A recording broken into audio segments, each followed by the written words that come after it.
So that one of Europe is nice.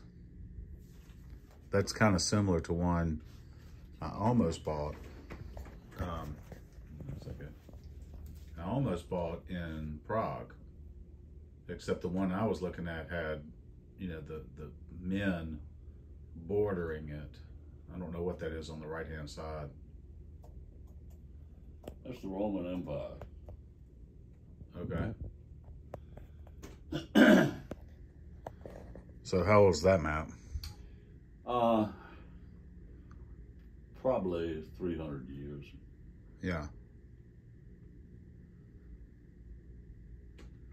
Map on the lower left is probably 500 years. Ptolemy.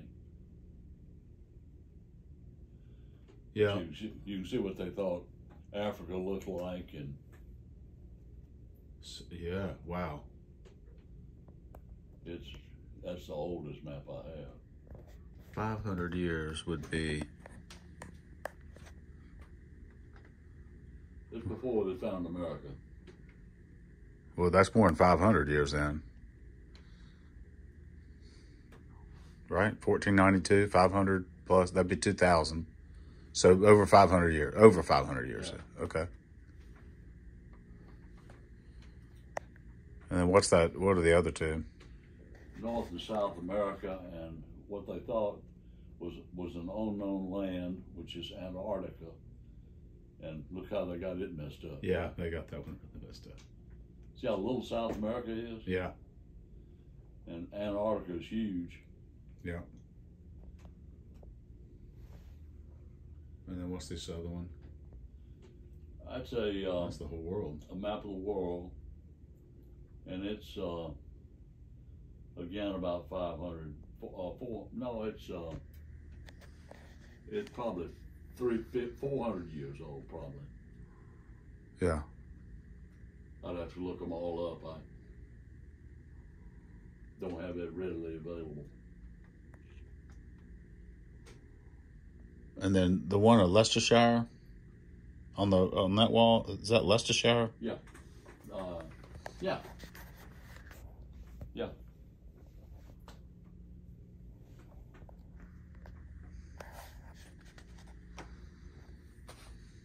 And that's Livingston Mims. Who was he? My grandfather had 5 brothers, and one of them was Livingston, and he was Joseph E. Johnston's quartermaster during the Civil War. And then afterwards, he opened New York Life's first agency in the South in Atlanta. And then he was mayor for 2 terms of Atlanta. Huh. And he had 2 daughters, and neither of the daughters ever married. And about 20 years ago, I got a phone call from somebody, and they said, need some information about your family background. I said, well, who are you and why do you want to know? I said, we're an air search group, and we're out of Louisville, Kentucky. Does the name Livingston Mims mean anything to you? Mm-hmm. I said, I'm looking at an etching of him right now in my office. Uh-huh. It wasn't here, it had always been with me. And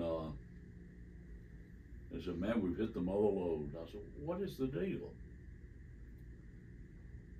Well, Livingston set up trust funds for each of his daughters. And those funds grew. And the first one died when she was 95. Mm-hmm. A long time for back then. Mm-hmm. Yeah.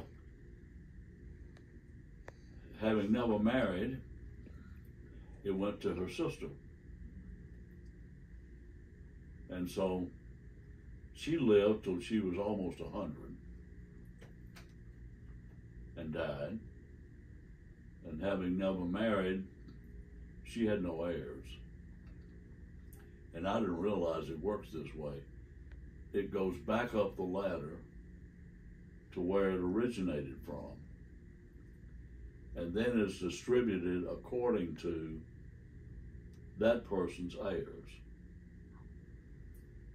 I think there were 276 of us. That's too bad. Too bad.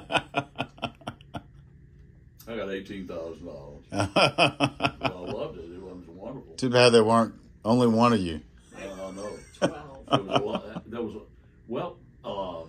William Wright got some. Mims Wright got some. Yeah, okay. I know William. My brother got some. Yeah.